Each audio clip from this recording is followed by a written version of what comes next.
제 151화 추적 1. 탕명이 난주 나루터에서 청주의 목을 베었다.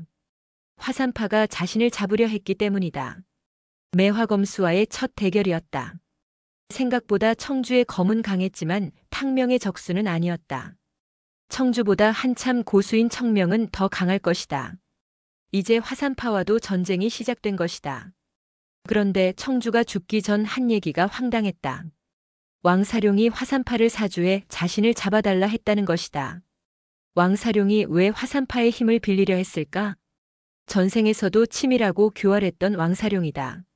전생에서 왕사룡의 무공 실력은 탕유와 비슷했으나 워낙 교활했던 인간이기에 탕유는 왕사룡의 암수에 당했었다.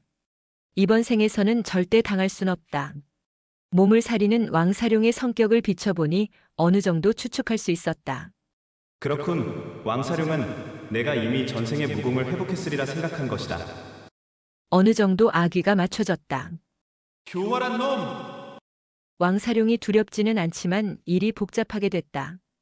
현무림의 두 거두인 왕사룡과 청명을 동시에 상대하게 생겼기 때문이다. 게다가 왕사룡에게는 개방이란 거대 조직이 있다. 그래, 이럴 때일수록 치밀해져야 한다. 왕사룡과 전쟁을 시작하기 전에 해야 할 일이 있다. 우선 꺼림칙한 꿈부터 확인해야 한다. 탕명은 난주에서 남쪽으로 황하를 건넜다. 수양과 같이 건널 때와는 확연히 달라졌다. 탕명은 더 이상 황하의 누런 강물이 두렵지 않다. 이제 전생의 아픈 기억을 딛고 용맹한 전사로 돌아온 것이다. 한중을 지나 광안까지 그 먼 길을 오직 하나의 의문을 해결하기 위해 달렸다. 보인다! 드디어 멀리 낯익은 삼성산의 봉우리가 보이기 시작했다. 몸은 지쳤지만 멈추지 않았다. 서서히 해가 뜨기 시작한다. 떠오르는 아침 해의 기운을 받은 탕명이 절벽 위를 향해 빠르게 몸을 날렸다. 휴, 탕명이 삼성산 절벽 위에 올라섰다. 오랜만에 고향에 돌아온 것이다. 그러나 추억을 더듬을 시간이 없다. 탕명이 빠르게 주위를 살피기 시작했다. 이쯤이었던 것 같은데. 탕명이 멈춰섰다. 꿈속에서 저기홍이 양일지의 머리통을 쥐고 서 있던 그곳이었다. 그런데 아무것도 없다. 혹시나 했지만 아무런 흔적도 남아있지 않다. 꿈을 꾼 지 한 달 가까이 지났기 때문일까? 탕명은 꿈이 아니라고 믿고 싶었다. 꿈이라고 하기엔 너무 생생했어. 모든 것이 이곳 삼성산에서 벌어졌다. 전생의 죽음을 맞이한 곳도 이곳이고 환생한 곳도 이곳이다. 다시 삼성산 절벽 위에 서니 탕명은 전생의 기억이 생생히 되살아났다. 전생의 탕유가 이곳 삼성산을 찾은 이유는 하나였다. 바로 어머니의 고향이란 이유였다. 탕유는 이곳 삼성산에서 어린 아들을 데리고 조용히 살기를 원했다. 하지만 정파놈들은 탕유를 가만히 놔두지 않았다. 결국 정파놈들과 싸우다 허무하게 죽었고 이유는 모르겠으나 환생했다. 탕유는 탕명이란 이름으로 새로운 인생을 시작했다. 다행히 탕명에게는 할아버지 탕군이 있었다. 할아버지의 도움으로 삼성산 비밀 동굴에서 현촉검을 얻었다. 현촉검을 얻자 신비한 힘을 되찾았고 전생의 무공도 회복했다. 그렇게 2년이란 시간이 흘렀다. 그런데 이제 때가 돼서일까? 꿈에 저기용이 나타났다. 마치 자신에게 다시 삼성산으로 와보라는 뜻 같았다. 하지만 삼성산 절벽 위 어디에도 저기용의 흔적은 보이지 않았다. 다시 돌아갈 수만 있다면. 요즘 들어 부쩍 전생의 기억이 새록새록 솟아났다. 허탈한 마음이 든 탕명이 꿈속 저기용이 사라졌던 방향을 따라 터벅터벅 걸었다.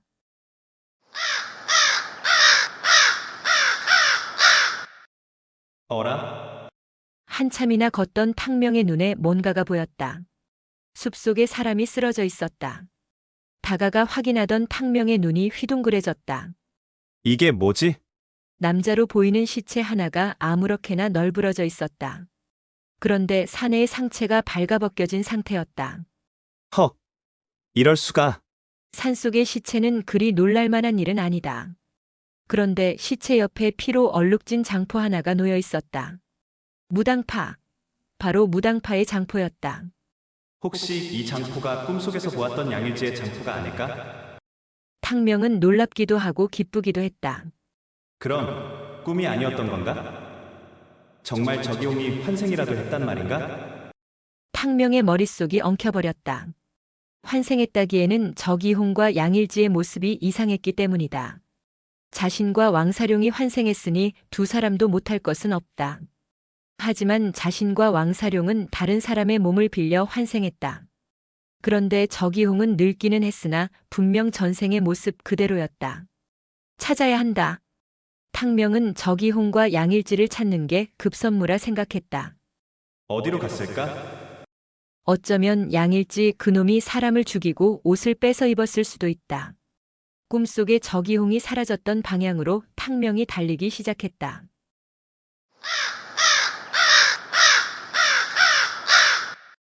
저기홍! 저기홍! 탕명은 미친 사람처럼 삼성산 이곳저곳을 헤맸다. 하지만 그 어디에서도 저기홍이나 양일지의 흔적을 발견할 수 없었다.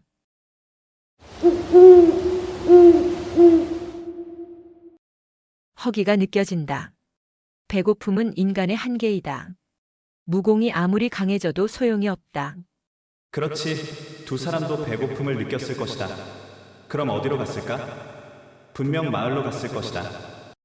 탕명이 광안성 안으로 발길을 옮겼다. 정말 환생이라도 했다면 분명 저기홍이나 양일지가 사람들 눈에 띄었을 것이다. 역시 친숙한 고향이다. 광안성은 예전과 별다르지 않았다. 탕명이 약초를 팔던 시장은 예전처럼 활기가 넘쳤고 간혹 낯익은 얼굴도 보였다.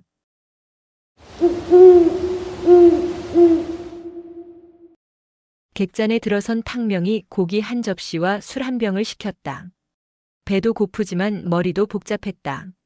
술이라도 마셔야 얽힌 머릿속의 실타래가 풀릴 듯했다. 오늘따라 술이 쓰다. 고기 한 점을 입에 넣고 씹고 있는데 사내 셋이 들어와 옆자리에 앉았다. 점소이에게 술을 시킨 사내 하나가 입맛을 다셨다. 쩝. 어쩌면 좋지. 이제 곧 이특의 군대가 성도로 몰려올 거래. 그러자 다른 사내 하나도 혀를 찼다. 그러게 이거 피난이라도 가야 하는 거 아니야? 난 어머니가 편찮으셔서 멀리 갈 수도 없는데 큰일이야. 그러자 목소리가 좋은 사내가 말했다. 그리 걱정할 것 없네. 이특의 목적은 성도를 점령하는 거야. 이곳 광안에는 오지 않을 걸세. 그리고 어찌 보면 잘된 일이지. 이특이 촉한의 뒤를 이을 것이야 했다지 않은가. 진나라를 몰아내고 한나라를 다시 세운다면 사천 백성들에게는 좋은 일이지. 처음 말을 꺼냈던 사내가 눈을 개슴츠레 떴다. 정말 그럴까? 말만 그렇게 하고 진나라처럼 굴지 않을까? 자고로 뒷간에 갈 적 마음 다르고 올 적 마음 다르다 하지 않던가?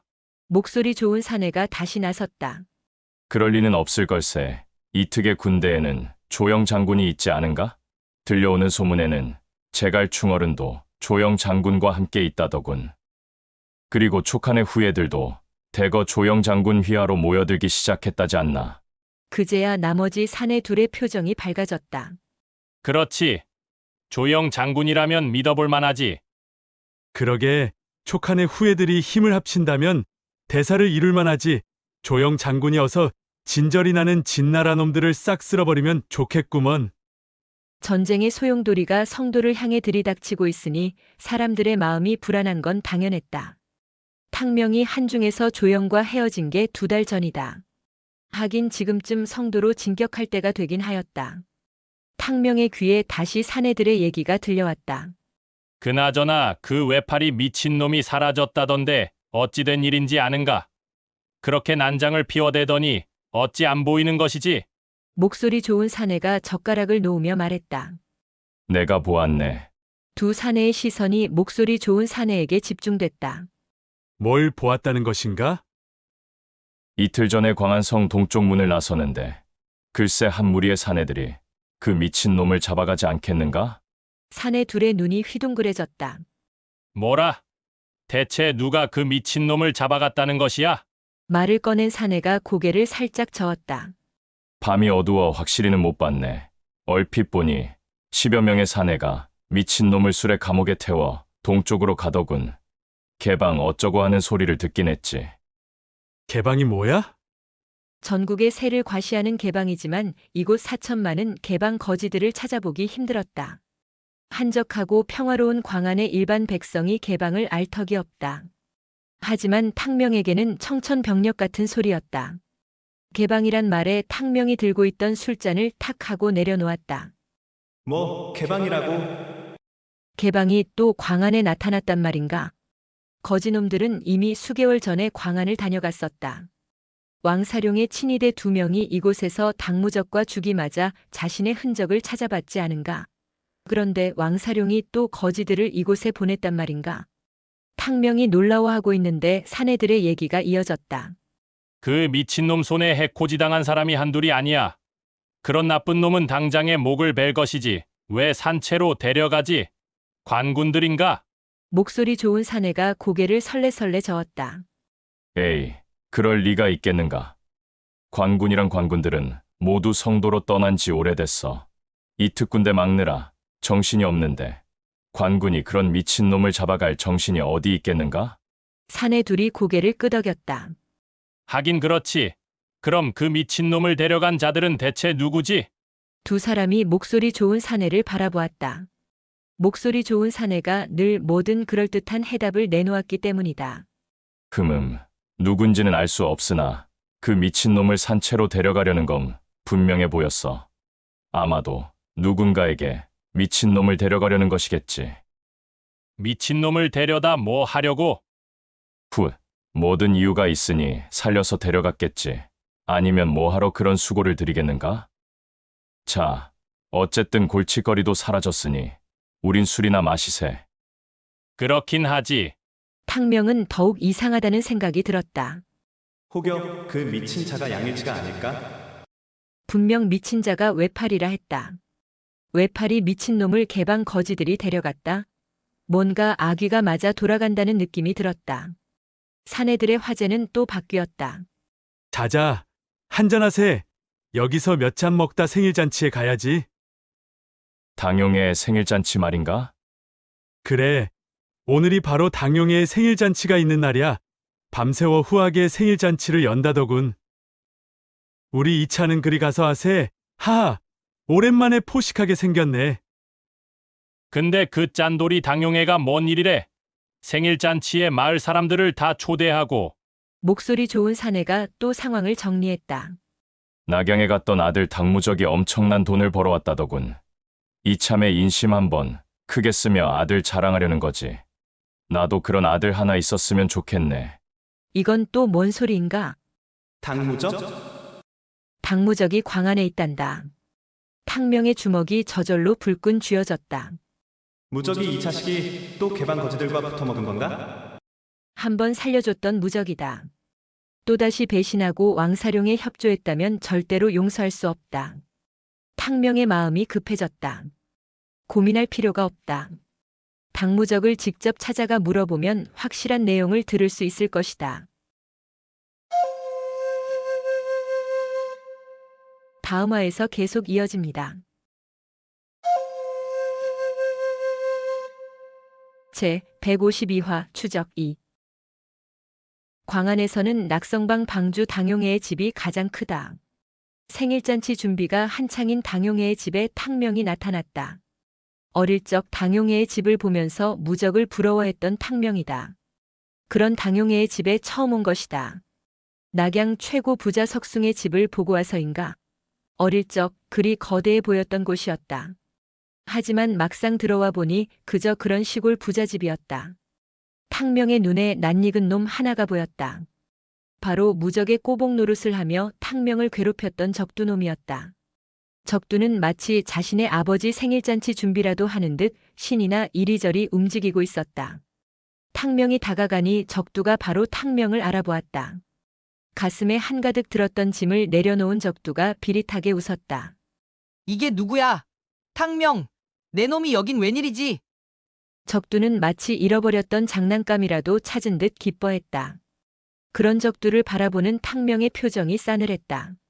적두, 넌 여전히 당무적의 꼬복 노릇을 하고 있었군. 뭐? 꼬봉! 이 자식! 너 죽고 싶냐?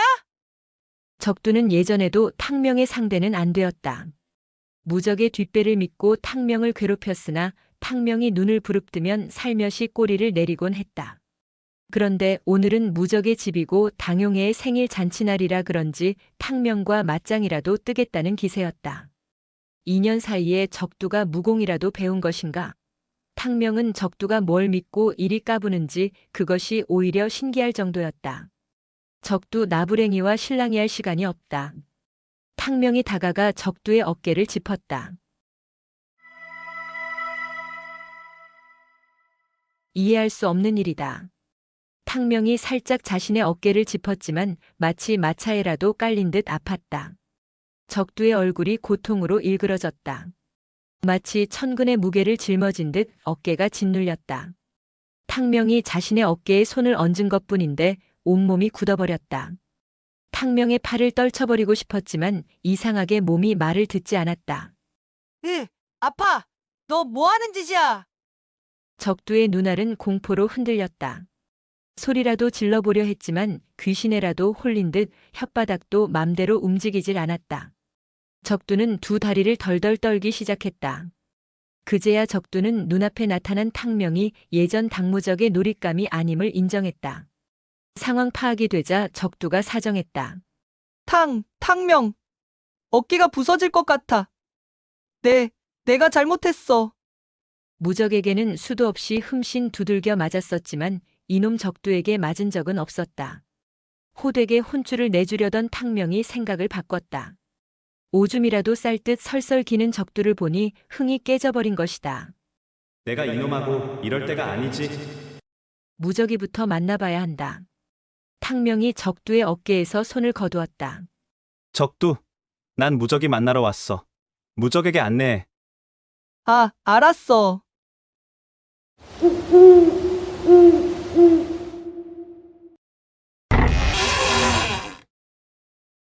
적두를 앞장 세운 탕명이 무적의 방으로 들어섰다. 탕명과 낙양에서 헤어진 후 무적의 긴장감이 떨어져서일까? 탕명이 보니 무적의 몸집은 그새 예전으로 돌아가 있었다. 놀란 당무적이 황당하다는 표정으로 탕명을 바라봤다. 반면 무적을 바라보는 탕명의 눈은 차갑다. 탕명, 어찌된 일이야? 내가 왜 광안에 있어? 삼걸도 같이 온 거야? 아니, 나 혼자 왔어. 탕명이 살짝 고개를 저으며 당무적의 눈을 지그시 바라보았다. 갑자기 탕명이 나타나서 그런지 약간 당황한 표정이었지만 무적의 눈빛은 뭔가 죄책감을 느끼는 그런 눈빛은 아니었다. 자신을 바라보는 탕명의 표정이 심상치 않자 당무적이 잔뜩 긴장하며 물었다. 무슨 일이 있어?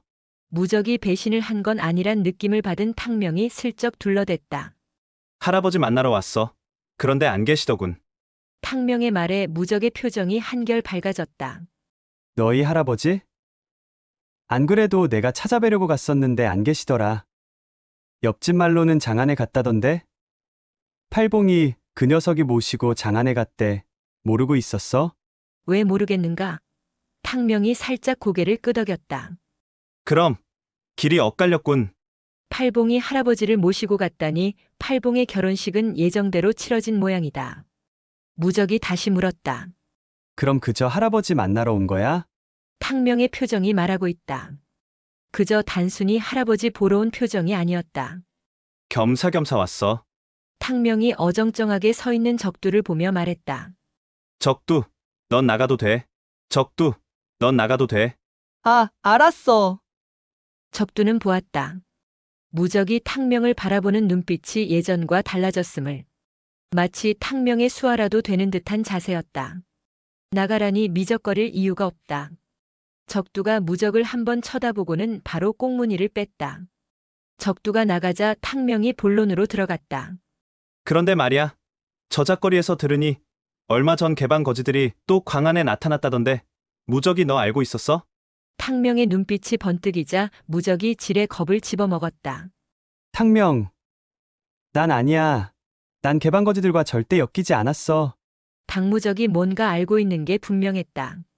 하지만 당무적의 눈빛은 진실했다.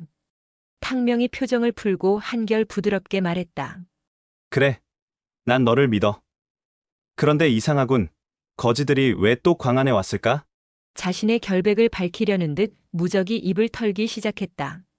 안 그래도 혹여 너와 관련이 있나 해서 내가 몰래 알아봤어. 요즘 광안에 흉포한 미친놈이 나타났었거든. 그런데 며칠 전 거지들이 다시 나타난 거야. 거지들이 그 미친놈을 잡아갔다 하던데. 거지들은 나한테는 아예 오지도 않았어. 정말이야. 무적의 말은 사실일 것이다. 하긴 거지들과 어울리다 탕명에게 죽을 뻔했는데 새가슴인 무적이 또 그랬을 리는 없었다. 게다가 당소소에게 한몫 단단히 받아 부자가 됐는데 굳이 모험할 이유가 없다. 무적이 미친놈에 대해 아는 게 있어 보이자 탕명이 무적에게 바짝 다가섰다. 미친놈? 그자의 정체가 뭔데? 무적이라고 그걸 어찌 알겠는가? 나도 확실히는 몰라. 열흘 전쯤 광안에 나타났는데 외파리에다가 정신이 좀 왔다 갔다 하더군. 돈도 안 내고 음식을 먹고 사람들에게 해코지하고 다녔어. 하지만 무공이 강해서 아무도 어쩌지 못하고 있었지. 나도 한 번 덤볐다가 죽을 뻔했어. 무공이 엄청 강해. 탕명에게 태청 검수를 배워 무공이 한 단계 올라선 당무적이었다. 그런 당무적도 상대가 안 됐다면 그 미친놈이 양일지일 가능성이 한결 커졌다. 그렇다면 개방 친위대가 다시 온 것이군.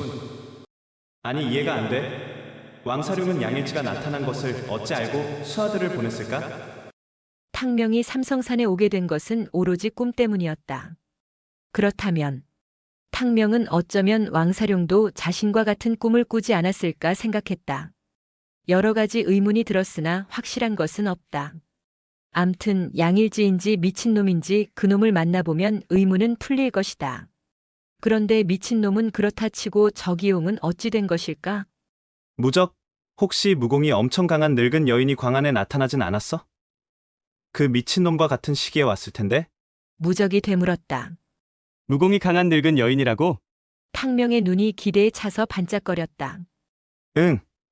어쩌면 그 미친놈처럼 약간 정신이 오락가락했을 수도 있어. 탕명의 기대와 달리 무적이 고개를 저었다. 늙은 여인이라? 난 그런 얘기는 못 들었는데. 탕명이 정말 만나고 싶은 사람은 양일지가 아니라 저기홍이었다. 탕명이 아쉬운 한숨을 내쉬었다. 휴. 탕명, 왜 그래? 누구를 찾는 건데? 무적에게 저기홍을 뭐라고 설명해야 할까? 저기홍이 탕명의 친구인가? 탕명도 헷갈렸다. 딱히 설명할 방법이 없자 탕명이 자리를 털고 일어섰다. 무적, 난 그만 가봐야겠어. 저기용은 광안에 나타나지 않았단다. 그럼 어디로 갔을까? 마음이 조급해진 탕명은 더 지체할 시간이 없다. 간다고? 어디로? 개봉. 무적의 눈이 휘둥그레졌다. 개봉. 탕명, 너 설마 왕사룡과 싸우러 가는 거야? 그래. 이제 때가 됐어. 무적은 탕명이 진심으로 걱정됐다. 그렇다고 같이 가겠다 할 배짱은 없다. 너 혼자 어쩌려고? 그게 가능하다고 생각해? 탕명은 무적이 자신을 진심으로 걱정한다는 걸 느꼈다. 탕명의 눈이 많이 부드러워졌다. 무적, 잘 지내. 그리고 당소소에게 내 말을 전해줘. 당소소? 뭐라고 전하면 되는데? 난 그동안 당소소와 동업했었어. 당소소에게 이제 동업 관계는 끝났다고 전해줘. 그럼 알아먹을 거야? 알았어. 무적은 탕명이 어딘가 변했다는 느낌을 받았다. 불과 몇 달 사이에 다른 사람이 된 듯 느껴졌다. 나가려던 탕명이 돌아섰다. 무적, 그리고 부탁이 하나 더 있어. 부탁. 그래, 말해봐. 할아버지가 돌아오시면 내가 잘 좀 보살펴줘. 곧 전쟁이 일어나잖아. 탕명 덕에 무공도 강해졌고 적자는 돈도 벌었다. 무적에게 그 정도야 어려운 일이 아니다. 당연하지. 안 그래도 그럴 생각으로 할아버지를 찾아간 거였어. 돌아오시면 내 책임지고 안전히 모실게. 고마워. 그리고 말 한 필 구해줄래? 그래. 내 말이 쓸만해. 그놈으로 가져가. 그나마 무적이 있어 다행이었다. 이번 생에 유일한 혈육인 할아버지를 돌봐달라 무적에게 부탁한 탕명이 당용의 집을 나섰다. 탕명이 동쪽으로 방향을 잡았다. 이틀 전 수레를 타고 갔다면 며칠 안에 따라잡을 수 있을 것이다. 사천까지 왔지만 정작 성도에는 발도 들여놓지 못했다. 성도에는 현무관이 있고 탕명의 첫 번째 스승인 염강이 있다. 사천당가에 들러 당소소를 만나볼 만도 했으나 탕명은 그러지 못했다. 양일지라 추정되는 외팔이 미친놈이 동쪽으로 이동 중이기 때문이다. 우선 그놈이 양일지가 맞는지부터 확인해야 하는 탕명이었다. 그 자가 정말 양일지일까? 탕명은 그러길 바랐다. 만일 양일지라면 저기홍도 분명 어딘가 살아 돌아다니고 있을 것이다. 저기홍이 왜 삼성산 절벽에서 양일지와 싸웠을까? 어쩌면 전생에 두고 온 아들과 관련이 있을 수도 있다. 탕명은 뭔가 불길한 예감을 떨쳐낼 수 없었다. 다행히 광인이 실려있는 수레를 따라가는 건 어렵지 않았다. 사람들의 눈에 안 띌 수가 없기 때문이다. 역시 탕명의 예상대로였다. 개방 거지들은 곳곳에 흔적을 남겼다. 수소문하며 따라가다 보니 의혹은 점점 확신으로 바뀌었다. 수레가 향하는 방향이 정확히 개봉을 향하고 있기 때문이었다. 하지만 거지들이 움직이는 속도는 빨랐다. 수레를 뒤쫓다 보니 탕명은 어느새 중원으로 들어섰다. 움직이는 방향이 명확해졌기에 더는 수소문하지 않았다. 탕명이 수레를 앞지르기 위해 달리고 또 달렸다.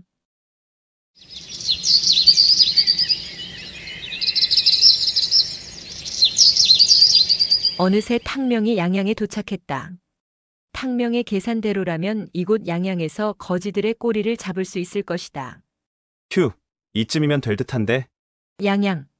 양양성은 한수를 사이에 두고 남쪽에 있고 북쪽에는 번성이 위치한다. 거지들은 분명 한수를 건너 번성으로 가려 할 것이다. 근방의 나루터는 오직 하나였다. 탕명은 나루터에서 거지들이 나타나기를 기다리기로 했다.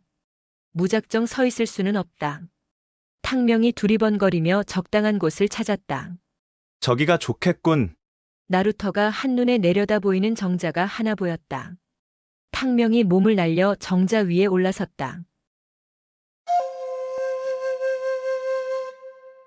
다음 화에서 계속 이어집니다. 제 153화 추적 3. 탕명이 양양에 도착했다. 이제 곧 수레에 갇힌 미친놈이 양일지인지 아닌지 알 수 있을 것이다. 200년이 넘는 시간을 넘어왔으니 오직 탕명과 왕사룡만이 양일지의 얼굴을 안다. 탕명이 중간에서 양일지를 빼돌린다면 왕사룡은 궁금해 미칠 것이다. 휴, 언제쯤 나타나려나? 나루터가 훤히 내려다 보이는 정자 가운데에는 촉한의 명장 관우와 그의 말, 적토마상이 멋지게 세워져 있었다. 탕명은 그저 관우가 이곳을 잘 다스렸으니 그를 추모하는 것이리라 생각했다. 멋진 관우의 상을 보니 관식이 생각났다. 관식이 이걸 봤으면 뿌듯해했겠네. 중원을 돌아다니며 관우의 상은 여러 번 보았다. 하지만 장비나 유비의 상은 본 적이 없는 탕명이다. 그러고 보니 이상했다. 거참 희한한 일이네. 왜 관우의 상만 일이 많은 거지? 탕명이 적토마 상을 만지며 이런저런 생각에 잠겨 있는데 나루터에서 사람들이 웅성거리는 소리가 들렸다.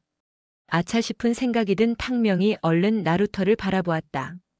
나타났군. 그랬다. 탕명이 보니 어느새 개방 거지들로 보이는 자들이 수레 하나를 끌고 나루터 앞에 도착해 있었다. 수레 안에는 손과 발이 쇠사슬에 묶인 자가 하나 앉아 있었다. 그런데 그자의 얼굴이 검은 천으로 둘둘 감겨 있어 얼굴이 보이진 않았다. 저놈인가? 탕명이 보니 한쪽 팔이 없다. 수레에 앉아 있는 자가 성도에서 난장을 피웠던 외팔이 미치광이임은 분명했다. 가보자. 탕명이 몸을 날렸다. 탕명이 누구인가? 탕명이 신법을 펼치자 순식간에 나루터에 도착했다. 뭐지? 그런데 상황이 요상했다. 수레를 끌고 온 10여 명의 거지들이 자색 도포를 입은 도사들과 큰 배를 앞에 놓고 대치하고 있었다. 거지들이 뭘 하든 탕명이 알 바는 아니다.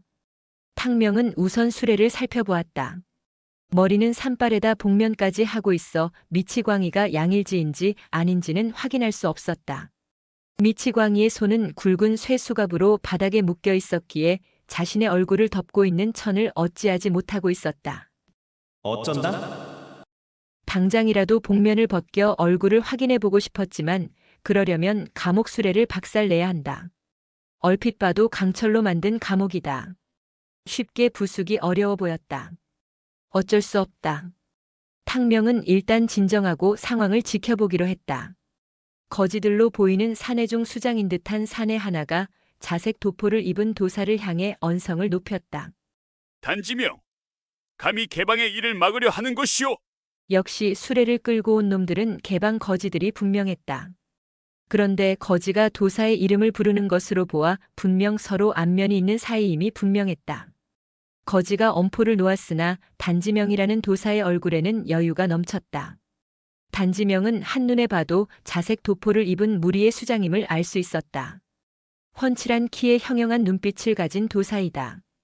반면 앞으로 나선 거지는 덩치가 크고 얼굴은 범같이 용맹스러웠다. 하, 개복지. 그대가 개방제자가 된 줄은 내 몰랐소이다. 이렇게 다시 보게 되니 반갑소이다. 수려한 외모답게 단지명이 여유롭게 인사를 건넸으나 개복지라는 거지는 갈 길이 바쁘다. 인사는 나눴으니 이제 길을 터주시오. 개방의 일을 막을 작정은 아니시겠지? 단지명이 뒷짐을 지고는 어깨를 쭉 폈다. 하, 내 어찌 개방의 일을 막겠소이까? 다만 이 배는 우리가 예약해놓고 이미 돈도 지불했소.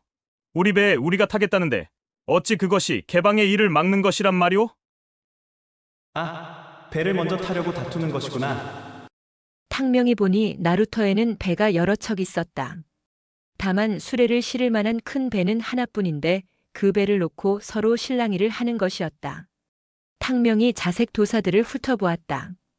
도사들은 모두 6명이었는데 하나같이 안광이 형형한 것이 고수들임이 분명했다. 그렇지 않고서야 저 악랄한 거지들의 엄포에 절이 태어날 수는 없는 것이다. 어느 문파의 도사들일까? 못된 개방 거지들을 상대로 의젓하게 대응하니 괜스레 호감이 갔다. 분명 화산이나 무당파는 아니었다. 탕명이 이렇게 궁금해하고 있는데 궁금증이 저절로 풀렸다. 개복지 뒤에 서 있던 애꾸눈의 거지 하나가 앞으로 나섰다. 형산팔제의 위명이 그리 대단하다던데 어디 그 솜씨 좀 봅시다. 거지의 도발에 탕명의 눈에 이체가 띄었다. 형산팔제라고. 형산팔제가 누구인가? 전생에 삼성산 혈전에서 자신을 죽이러 달려든 놈 중에 형산팔제가 있었다. 화산파에는 매화검수가 있듯 형산파에는 형산팔제가 있다. 형산파를 대표하는 정예 고수들이다.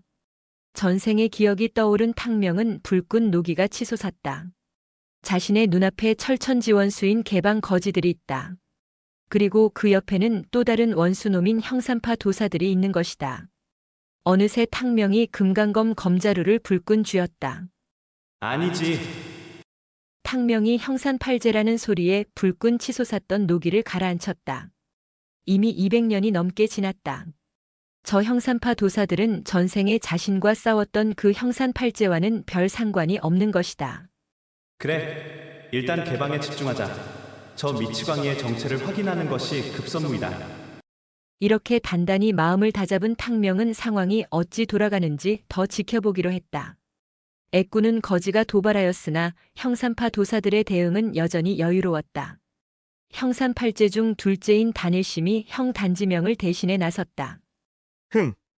양양 땅은 엄연히 형산파의 세력권인데 어찌 개방이 일이 막 나오는 것이지? 우리 사제들이 곧 도착할 것이다. 정녕 그대들의 피로 이 한수를 붉게 물들이고자 하는 것인가? 누가 또 오는 것인가? 형산팔제는 8명이다. 전생의 형산팔제는 8명이 늘 함께 다녔다. 그런데 지금은 6명뿐이라 탕명은 안 그래도 이상하다고 생각 중이었다. 도사의 말을 들어보니 형산파 도사들은 나루터에서 나머지 2명을 기다리고 있는 것 같았다. 탕명이 양쪽의 세력을 가늠해 보았다. 개복지를 포함한 거지들의 수는 12명으로 도사들보다 2배나 수가 많았다. 탕명은 얼마 전 친위대 거지 2명과 싸워봤고 전생에서는 형산팔제와 싸워봤다. 물론 전생과 현생의 상황은 달랐으나 탕명이 비교해보기에 개개인의 무공은 형산팔제가 조금 우세하리라 예상했다. 만일 2명의 도사가 합세해 형산팔제가 완성된다면 개방놈들보다는 형산팔제 쪽에 승산이 있을 것이다. 도사 2명이 더 합세할 것이란 말이 통했는지 친위대의 수장인 개복지가 다시 나섰다. 단지명에게 다가선 거지의 목소리는 이전과 달리 다소 부드러웠다. 단지명, 우리는 강 건너 북쪽 나루터까지만 가면 되네. 잠시 배를 빌려주시오. 배삭은 내가 후이 쳐드리겠소. 이렇게 개복지가 한 발짝 물러섰지만 형산파 도사들은 이미 마음이 상할 대로 상한 상태였다. 개복지의 제안에 성격이 괄괄한 단일심이 콧방귀를 뀌었다. 그리는 안 되겠는데. 우리 배는 남쪽으로 가는데 어찌 북쪽 나루터로 향할 수 있겠소?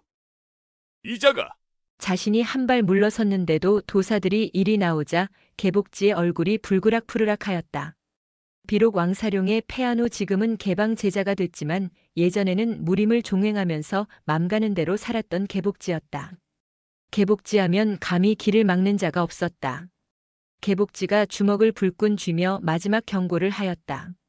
형산파 장문조차도 우리 방주님께는 한 수 접어주거늘 정녕 너희 형산팔제가 이리 나온단 말인가? 후환이 두렵지도 않은가? 뭐시야? 이 거지 새끼들이 어디서 더러운 입에 우리 장문을 들먹이는 것이냐? 배가 필요하면 어디 뺏어 보아라. 개복지가 형산파 장문을 입에 올리자 성질 급한 단일심도 눈을 부라리며 소리쳤다. 양쪽의 언성이 높아져서였을까? 술의 감옥 안에 갇혀있던 미치광이가 쇠창살을 마구 치기 시작했다. 그러더니 갑자기 소리를 질렀다. 난 무당파 장문이다. 날 좀 꺼내줘. 비슷하다. 탕명은 양일지의 목소리를 기억한다. 전생의 마지막 날 양일지가 무당 오협을 거느리고 위세를 부리며 자신과 자신의 어린 아들을 엇박했던 것을. 미치광이의 목소리는 전생에 비해 늙기는 했으나 탕명이 기억하는 양일지의 목소리와 비슷했다. 탕명은 술의 감옥 안에 미치광이가 양일지일 수 있다고 더욱 의심했다. 탕명은 당장 술의 감옥을 부수고 싶었다. 그러려면 거지들과 형산파 도사들이 난전을 벌이는 게 탕명에게 이로울 것이다. 탕명이 속으로 외쳤다. 뭐해? 어서 칼질하란 말이야. 사태는 탕명의 기대대로 발전해갔다. 미치광이 사내가 뭔 생각이 들었는지 무당파 장문이란 소리를 지르며 도움을 청하자 단지명의 눈에 이체가 띄었다. 단지명이 의아하다는 표정을 지으며 수레 쪽으로 2걸음 다가서며 미치광이를 향해 물었다. 그대가 무당파 장문이란 말이오? 미치광이가 다급한 목소리로 답했다. 그렇소. 나 좀 꺼내주시오. 단지명으로서는 이해할 수 없는 일이었다. 무당파 장문이 어찌 개방의 수중에 떨어졌고 게다가 이런 죄수들이나 갇히는 감옥에 그것도 쇠사슬에 묶여있단 말인가. 도저히 말이 안 되는 소리였다. 단지명이 다시 물었다. 당신 이름이 무엇이오? 난 무당파 장문 양일지요. 뭔 소리인가? 현 무당파 장문 이름이 장일선임은 무리민이라면 누구나 아는 사실이다. 신중한 성격의 단지명이다. 단지명은 혹여 미치광이에게 다른 내력이 있을 수 있다 생각했다. 단지명이 다시 물었다. 그럼 당신이 무당파 사람임을 증명해 보시오. 단지명은 미치광이가 당연히 무당 장문이 아님은 안다. 하지만 몰골을 보아 상당한 충격을 받아 머리가 이상해졌을 수도 있어 보였다. 그렇다면 미치광이가 무당파 사람일 수는 있는 것이다. 단지명이 무당파 사람임을 증명하라고 말하니 미치광이가 오히려 답답해했다. 복면을 벗겨주시오.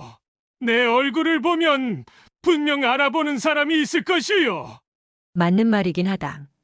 얼핏 보아도 미치광이는 중년을 훌쩍 넘은 나이로 보였다. 정말 무리민이라면 누군가 알아보는 사람이 있을 것이다. 하지만 양일지는 자신이 지금 어떤 처지에 있는지 정확히 알지 못했다. 200년이 넘게 지났는데 자신을 알아보는 사람이 어디 있겠는가? 단지명도 답답했다. 당장 무당장문이라 자처하는 자의 얼굴을 덮고 있는 천을 벗길 방법이 없다. 미치광이도 그걸 알았는지 갑자기 손을 들어 쇠창살을 때리기 시작했다. 탕명이 보니 미치광이가 하는 행동은 굵은 쇠창살을 부수려고 하는 게 아니었다. 바로 자신의 무공이 무당파의 것임을 보여주려 하는 것이다. 미치광이는 왼쪽 손밖에 없다. 왼손 손가락을 구부려 쇠창살을 이리 치고 저리 긁었다. 미치광이의 의도가 통했다. 단일심이 외쳤다. 무당 호조수다! 그랬다. 미치광이가 펼친 무공은 무당파 조공 중 하나인 호조수였다. 단일심이 그걸 알아보고 외친 것이다. 단일심이 호조수를 알아보자 지켜보던 단지명의 표정도 일순 변했다. 감옥 안에 갇힌 자가 무당 장문인이 아닌 것은 분명했다. 그러나 무당파 사람임도 분명했기 때문이다. 다음 화에서 계속 이어집니다. 제 154화 추적 4. 미치광이를 쫓아 양양 나루터까지 쫓아온 탕명이다. 그런데 그 미치광이를 놓고 개방 친위대와 형산파 도사들 간의 칼부림이 벌어지려 한다. 이거 점점 재미있어지는데 이곳은 형산파의 영역인데다 거지들이 먼저 도발했기에 도사들도 쉽게 물러서지는 않을 것이다. 이를 지켜보는 탕명은 여유롭게 관전하며 어부지리를 얻을 수 있는 순간을 기다렸다. 다급해진 건 오히려 개복지였다. 일이 요상하게 돌아가자 개복지가 사태를 수습하려는 듯 나섰다. 단지명, 이자는 미치광이요. 이자는 방주님과 은원이 있어 잡아가는 것이니 그대들이 상관할 일이 아니오. 말은 그럴듯했다. 단순 미치광이라면 물론 형산팔제가 상관할 일은 아니다. 하지만 무당과는 좋은 관계를 유지하고 있는 형산파였다. 자신이 무당 장문이라는 헛소리는 했으나 도움을 청한 사람이 분명 무당파 사람임은 분명했다. 단지명으로서는 자초지종을 듣지 않고는 그냥 넘어갈 수 없다. 여유롭기만 하던 단지명의 표정이 일순 바뀌며 개복지를 노려보았다. 개복지, 내 저자의 얼굴을 확인해야겠소. 모시라. 개복지는 왕사룡의 밀명을 수행 중이다. 형산파 장문이 나선다 해도 결코 들어줄 수 없다. 말로는 끝날 상황이 아니다. 개복지가 결국 검을 뽑아들었다. 성급하다 싶을 정도로 빨리 검을 뽑아든 개복지의 칼끝이 단지명에게 향했다. 단지명, 더는 개방일에 간섭하지 말아라. 한 발짝이라도 저자에게 다가선다면 내 검이 용서치 않을 것이다. 단지명은 더욱 이상하다는 생각이 들었다. 그저 미치광이의 얼굴만 보자고 했는데 개복지가 이리 정색을 하고 사생결단이라도 낼 듯이 검을 뽑아들은 것이다. 이상하군. 개복지이자가 뭔가 단단히 숨기는 게 있는 게 틀림없어. 개복지는 개복지 나름대로 계산을 끝냈다. 친위대 12명의 무공은 하나같이 강했다. 모두가 과거에는 강호를 주름잡던 자들이다. 왕사룡이 수년간 공을 들여 한 명 한 명 포섭해 친위대로 만든 것이다. 친위대를 만드는데 엄청난 공을 들였기에 웬만한 문파는 친위대의 상대가 아니다. 비록 형산팔제의 위명이 대단하다고는 하지만 자신이 단지명만 묶어놓는다면 나머지 11명이 5도사를 상대하는 것에 승산이 있다고 판단한 것이다. 개복지가 단지명을 상대로 검을 뽑자 나머지 거지들도 검을 뽑아들었다. 배를 놓고 벌어졌던 자존심 싸움이 미치광이의 정체를 밝히는 것으로 바뀐 것이다. 이제는 배가 중요한 게 아니다. 이미 대사형이 미치광이의 얼굴을 보여달라 했다. 그런데 이제와 물러선다면 형산팔제가 망신을 당하는 것이다. 개복지가 단지명을 협박하자 오히려 도사들을 자극하는 꼴이 되었다. 뒤로 물러나 있던 도사들이 거지들에게 바짝 다가섰다. 분위기는 험악해졌다. 개복지가 먼저 검을 뽑자 옳다구나. 생각한 동생 단일심이 또 나섰다. 대사형, 이놈들이 형산파를 이리 우습게 생각하는데 본때를 보여줘야 합니다. 그리고 무당파 제자를 잡아 저리 다루는데 어찌 형산파가 보고만 있을 수 있겠습니까? 맞는 말이다. 단지명이 살짝 고개를 끄덕이자 형산파 도사들이 각자 무기를 뽑아들었다. 양쪽이 금방이라도 칼질을 시작할 듯하자 탕명은 양쪽의 무게를 다시 저울질해 보았다. 그랬다. 탕명이 보기에도 현 상황에서는 거지들이 약간 우위에 있다 판단했다. 그래서였을까? 거지들이 먼저 우르르 달려들기 시작했다.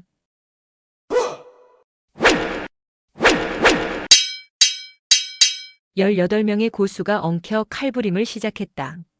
그 중에서도 단연 개복지와 단지명의 싸움이 볼만했다. 개복지의 공격은 야생의 늑대와 같이 맹렬했고 단지명은 한 마리 나비가 춤을 추는 듯 우아하고 부드러웠다. 늑대의 사나운 발톱이 나비를 잡으려 했으나 나비는 늑대는 안중에도 없다는 듯 한들한들 날아다녔다. 지켜보던 탕명이 고개를 갸웃했다. 단지명이 개복지의 간을 보는군. 그랬다. 단지명이 개복지를 마지막으로 본 것이 3년이 넘었다. 단지명은 지난 2년간 폐관 수련을 했기에 강호에 나서지 않았었다. 단지명은 자신의 무공이 어느 정도 진보했는지 개복지를 통해 확인하는 중이었다. 자신의 맹렬한 공격에도 단지명이 이리저리 피하기만 하자 개복지는 열이 뻗쳤다. 단지명, 지난 3년 사이 도망 다니는 무공만 연마한 것이냐? 단지명이 피식 웃었다. 하, 개복지. 그대는 여전히 변한 것이 없군. 나도 이제 몸을 풀었으니 각오하시오. 나비처럼 날아다니던 단지명이 일순 돌변했다. 한 마리 벌처럼 개복지의 요혈을 노리는 검이 날아들었다. 헉! 단지명이 공격을 시작하자 개복지의 표정이 일그러졌다. 이 도사놈의 근육이 몇 년 사이에 엄청 강해졌구나. 호기롭게 먼저 검을 뽑았던 개복지는 쩔쩔매며 단지명을 상대했으나 다른 거지들의 상황은 또 달랐다. 거지 둘이 한 명의 도사를 상대하고 있었기에 수적 우세는 그대로 형세로 이어졌다. 형산팔제의 대사형 단지명과 다른 도사들의 무공은 많은 차이가 있었다. 그 중에서도 단일심의 상황이 가장 위급했다. 다른 도사들은 2명의 거지를 상대하고 있었으나 단일심에게는 3명의 거지들이 덤벼들었기 때문이다. 예상보다 거지들의 무공이 대단하자 큰 소리쳤던 단일심의 이마에 땀방울이 송골송골 맺혔다. 제기랄, 이 거지놈들이 보통이 아니구나. 나 단일심이 오늘 돌아온 거지들 손에 당하게 생겼군. 거지들의 협공에 헐떡거리던 단일심이 기댈 곳은 오직 하나였다. 팔제 중 남은 2명이 합세한다면 상황은 바뀔 것이다. 이리저리 누나를 굴리던 단일심이 쾌재를 불렀다. 사제들이 오고 있다. 딱 필요할 때 도착했다. 단일심의 숨이 꼴딱꼴딱 넘어가던 찰나였다. 이제나 저제나 하며 기다리던 사제 둘이 위급한 단일심을 보고는 거지들을 향해 날아올랐다. 사제 2명의 합류로 형산팔제는 완성됐다. 더욱 여유를 찾은 단지명이 사제들에게 명했다. 형산팔제여, 추경팔두진을 펼쳐라. 이제 형산파의 위용을 보여주자.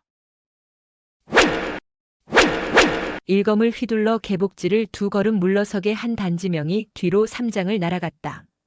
그러자 단지명을 중심으로 형산팔제가 진을 형성하기 시작했다. 대사형의 동료의 힘이 북돋아졌을까? 아니면 추경팔두진의 힘일까? 떼거리로 덤비는 거지들의 맹공에 위태위태하던 형산파 도사들의 표정이 확 바뀌었다. 마치 이제 승리는 당연하다는 듯한 표정이었다. 다시 싸움이 시작되자 도사들의 검이 이전과 달리 맹렬하고 현란해졌다. 각자 싸우다 진법을 펼치며 싸우니 그 힘이 몇 배로 강해진 것이다. 이제 힘의 균형이 형산파 쪽으로 급격히 기울기 시작했다. 형산파에는 대대로 내려오는 비급이 있다. 바로 추경비급이다. 형산 제1봉의 이름은 불의 신, 즉 추경의 이름을 딴 추경봉이다. 그래서 형산의 최고 무공비급을 추경비급이라 지은 것이다. 형산팔제는 오랜 기간 추경팔두진을 연구해왔다. 추경팔두진은 형산파의 비급인 추경비급을 여러 명이 합세해 펼치는 진법으로 발전시킨 것이다. 원래 추경비급은 형산파의 장문만이 익힐 수 있었다. 200여 년 전 추경비급에 욕심이 생긴 제자의 손에 장문이 피살되는 비극을 겪으면서 형산파의 보물인 추경비급은 사라졌고 형산파는 급격히 몰락해갔다. 그렇게 점점 힘을 잃어가던 형산에 귀인이 나타나 추경비급을 찾아줬다. 전생의 탕유가 아직 선우무도의 제자가 되기 전의 일이다. 형산파 장문 유진풍이 태청교에 의해 죽임을 당하는 일이 벌어졌다. 새로이 젊은 장문이 된 장표는 형산파를 되살리기 위해 노력했으나 혼자 힘으로는 역부족이었다. 이때 형산파를 찾은 선우무도와 모용원의 도움으로 장표는 사라졌던 추경 비급을 되찾게 되었다. 그러자 형산파에 새로운 희망이 생겼다. 젊은 장문 장표는 제자 중 8명을 뽑아 형산팔제를 만들었다. 그리고 과감하게 형산팔제도 추경 비급을 익힐 수 있게 했다. 그러자 형산파에는 고수가 9명이 생기게 되었고 자연히 형산파의 위세도 옛 명성을 되찾기 시작했다. 선우무도는 탕유의 사부이다. 전생의 사부가 되찾아준 비급을 익혀 강해진 형산팔제와 삼성산 절벽에서 혈전을 벌여야 했던 것이 탕유의 운명이었다.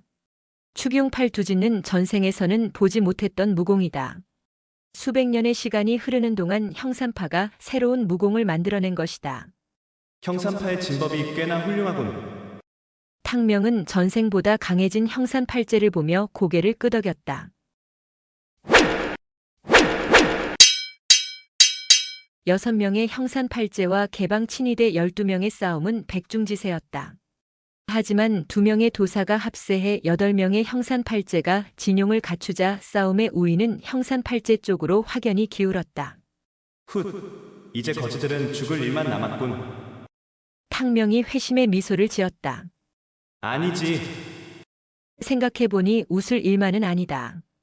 도사들이 일방적으로 이기면 안 된다. 그렇게 된다면 미치광이는 형산파 수중에 떨어질 것이다. 형산팔제의 무시무시한 진법을 본 탕명이 고개를 저었다. 안 되지. 나에게도 저 진법을 혼자 상대하는 것은 골치 아픈 일인데. 탕명이 원하는 건 하나다. 처절하게 싸우다 양쪽이 다 전멸한다면 그것이 탕명에게는 제일 좋은 결과이다. 마음을 정한 탕명이 나설 순간을 기다리며 싸움을 지켜봤다.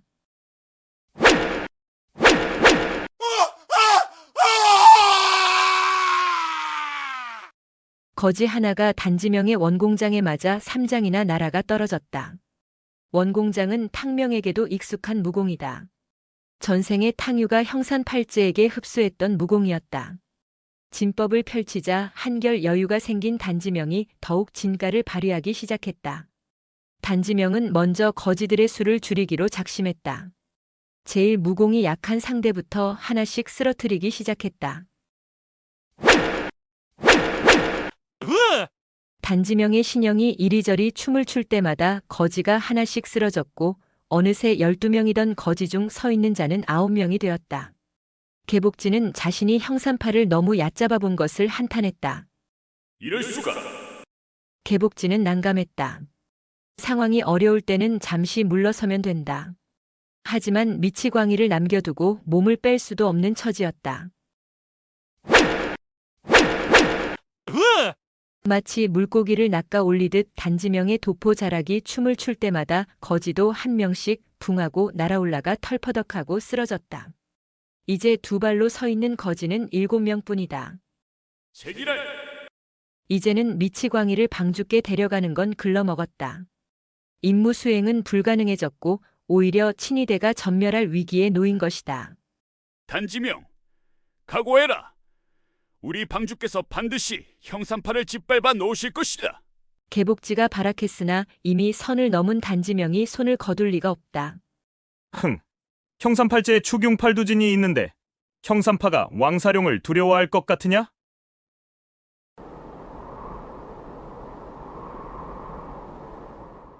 이제 내가 나설 때인가? 탕명이 검자루를 잡았다. 이제 탕명이 나설 순간이 온 것이다. 금강검을 뽑아든 탕명이 혈전이 펼쳐지고 있는 아수라장으로 몸을 날렸다. 다음 화에서 계속 이어집니다. 제 155화 추적 5. 한수를 바라보는 양양 나루터에서 개방 친위대와 형산팔제 간에 피바람이 몰아치고 있다. 그런데 희한한 일이다. 싸움판에 뛰어든 탕명이 그토록 증오하던 개방 거지들을 돕고 나선 것이다. 단지명과 단일심의 검이 한 사람을 향했다. 두 사람이 합세해 개복지의 허리와 다리를 찔러갈 때였다. 탕명이 번개처럼 몸을 날려 단지명과 단일심의 검을 튕겨냈다. 헉! 엄청난 힘이다. 단일심은 하마터면 쥐고 있던 검을 놓칠 뻔했다. 갑자기 나타난 괴한이 자신의 검을 튕겨냈는데 그 힘이 실로 엄청났기 때문이다. 소나기가 찢어질 듯 아팠다. 이 기자는 뭐지? 놀란 단일심이 외쳤다. 내 놈은 누구냐? 단지명도 놀라기는 마찬가지였다. 상대의 공력이 결코 자신에게 뒤지지 않는다. 아니 오히려 자신의 위에 있다 느낄 정도였다. 그런데 더욱 놀라운 것이 있었다. 바로 상대의 나이가 채 20살이 안 돼 보인다는 것이었다. 단일심이 물었으나 탕명은 아무런 대꾸를 하지 않았다. 거지들이나 형산파 도사들이나 모두 자신의 적이다. 적과 무슨 통성명이 필요하겠는가? 탕명이 대답을 안 하자 단지명은 더욱 이상하다 생각했다. 왕사령이 보낸 자인가? 단지명은 탕명이 개복지를 구했으니 당연히 개방 제자일 거로 생각했다. 그런데 다시 찬찬히 보니 거지들과는 행색이 다르다. 또한 개복지의 표정을 보니 그 역시 적잖이 놀란 것이 확실했다. 게다가 사용한 무공 또한 개방의 것이 아니지 않은가. 갑자기 나타난 탕명으로 인해 혈전이 잠시 멈칫했다.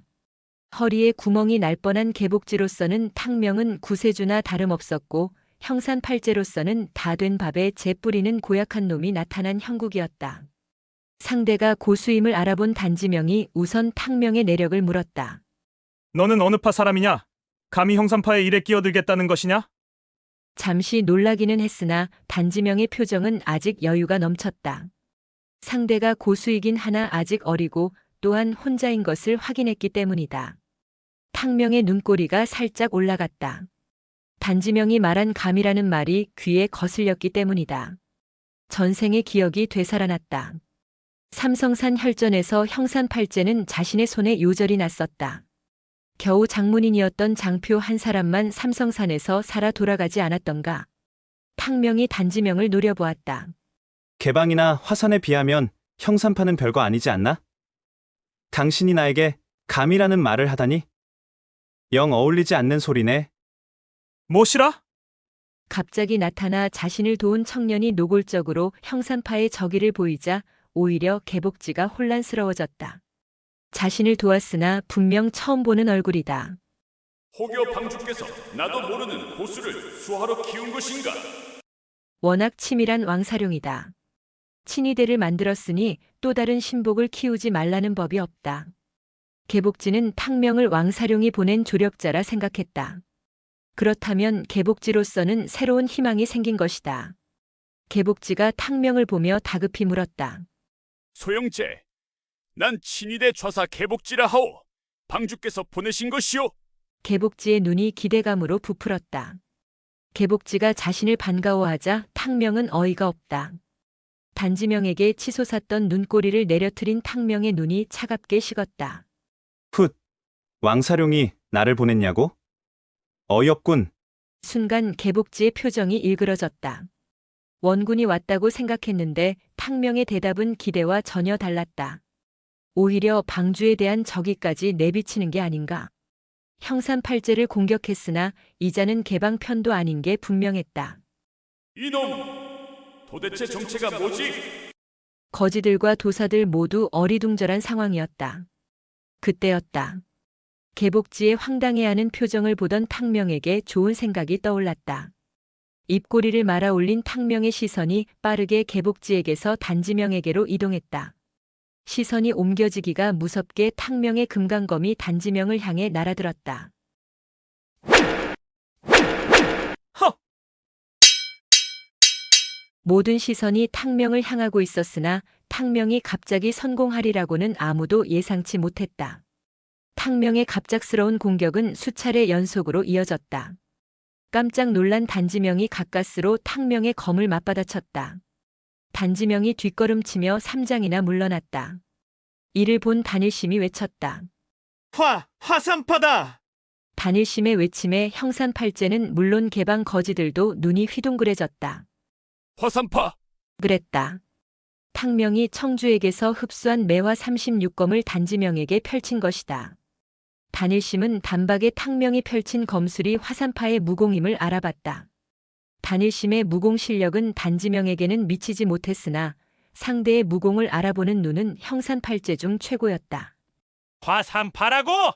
여기서 화산파가 왜 나오는가? 탕명의 공격을 막느라 3장이나 물러선 단지명도 단일심의 말이 맞다고 느꼈다. 분명 자신을 공격한 탕명의 검술은 화산파의 검술이다. 화산파가 왜? 단지명은 선뜻 이해가 안 갔다. 자신은 이미 수차례 화산파를 방문했었고 화산파는 형산파를 적대시한 적이 없기 때문이다. 그랬다. 대사형이 된 단지명은 인사차 화산파를 방문했었고 장문의 명을 받고 화산파와 협력 관계를 유지하기 위해 방문한 적도 있었다. 단지명이 만난 화산파 장문 장일선은 무림맹주의 꿈을 꾸고 있었으나 여느 문파 장문인과 별반 다른 것이 없었다. 하지만 대사형 청명에게서 받은 인상은 강렬했다. 청명은 심계가 깊고 무공 또한 고강했다. 분명 후일 무림지존이 될 만한 인재였다. 그렇기에 청명과도 어느 정도 친분을 쌓아놓은 단지명이었다. 그런데 형산파와 협력 관계를 유지하고 있는 화산파가 무엇 때문에 형산파를 적으로 삼는 것인가? 이상하군. 탕명이 비록 화산파의 검술을 펼쳤으나 단지명이 보기에는 영 이상했다. 게다가 탕명의 표정이나 태도를 보건대 결코 화산파 제자는 아닌 것 같았다. 종남파의 검술이 화산파와 비슷한 점이 많다. 혹여 종남파인가? 종남파와는 별 교류는 없었다. 그렇기에 별다른 원한도 없다. 탕명이 황당하다는 표정을 짓고 있는 단지명을 보며 외쳤다. 뭐해? 안 싸울 거야? 뭐라? 경험이 많은 단지명이지만 탕명의 행동은 이해 불가다. 보통 관례상 자신의 신분을 말하고 은원이 있으면 그것을 밝히고 그리고서 싸우는 것이 일반적이다. 한데 이자는 다 필요 없고 그저 싸우자고 덤빈다. 탕명의 정체가 의심스러웠으나 물어도 대답을 안 하니 어쩔 수 없다. 단지명은 우선 상대를 제압하고 나서 물어도 늦지 않겠다 생각했다. 단지명은 검자루를 다잡으며 탕명을 뚫어지라 노려보았다. 다시 봐도 자신보다 한참이나 어리다. 게다가 형산파의 대사형인 자신에게 말하는 태도가 너무 건방지다. 갑작스러운 공격을 당해 약간 당황했지만 제대로 싸운다면 자신이 있었다. 탕명을 혼자 상대하기로 마음을 정한 단지명이 다시 검을 고추 세웠다. 사제들, 이놈은 내가 맡을 테니 거지들을 처리하게. 단지명의 검이 탕명을 향해 쇄도하자 형산팔제의 검도 다시 춤을 추기 시작했다. 잘됐다. 탕명이 회심의 미소를 지었다. 탕명의 작전이 성공한 것이다. 탕명의 목적은 형산팔제, 거지들 모두 지리멸렬하게 만드는 것이다. 일방적인 공세를 취하던 형산팔제였다. 그런데 탕명이 형산팔제 중 가장 맏형인 단지명을 떼어놓았다. 이제 위세를 떨치던 추경팔두지는 와해됐고 어지러운 난전이 시작된 것이다. 으악! 커! 여기저기서 부상자가 속출하기 시작했다. 거지들만 상한 게 아니었다. 형산팔제 중 하나가 무릎이 꺾이며 주저앉았다. 탕명으로 인해 일사불란하게 움직이던 형산팔제의 진용이 흐트러졌다. 이미 거지들의 수가 현저히 줄었기에 단지명이 형세를 낙관한 것이 실수였다. 생각보다 거지들의 저항은 거셌다. 형산팔제의 검과 장에 맞은 거지들의 수가 점점 줄어들었지만 거지들만 피해를 본 것이 아니었다. 개복지에 칼을 맞고 도사 하나가 또 바닥에 쓰러졌다. 처음 18명으로 시작한 칼부림은 그 수가 잠시 20명으로 늘었다가 급격히 줄기 시작했다. 혈전의 초반에는 거지들이 잠시 우세를 점하긴 했으나 형산팔제 8명이 모두 모이자 상황은 급격히 형산파 쪽으로 기울었다. 그 후 일방적으로 거지들은 몰살될 위기를 맞았으나 탕명의 출현으로 기사회생한 것이다.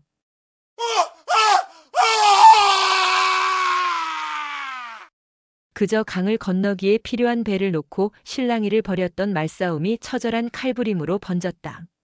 양쪽 다 자신들이 이길이라 생각하고 시작했으나 결과는 참담했다.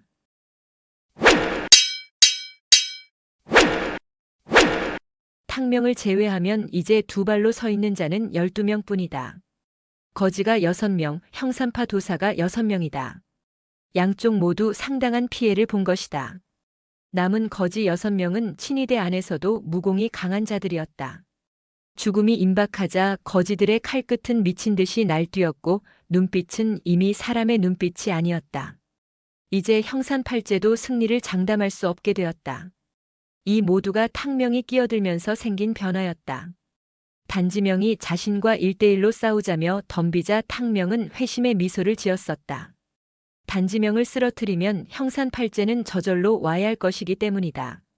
형산파 거지들 모두 쓰러지면 그때 수레를 탈취해 도망가는 게 탕명의 계획이었다.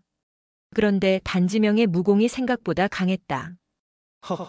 이도사 놈이 보통이 아니군. 탕명이 생각을 바꾸었다. 순간 탕명의 검술이 변했다. 탕명의 금강검이 단지명의 왼쪽 어깨를 깊게 베고 지나갔다. 놀란 단지명의 두 눈이 흔들렸다. 어깨에서 강한 통증이 밀려오자 검을 쥐고 있는 손도 떨렸다. 그런데 황당했다.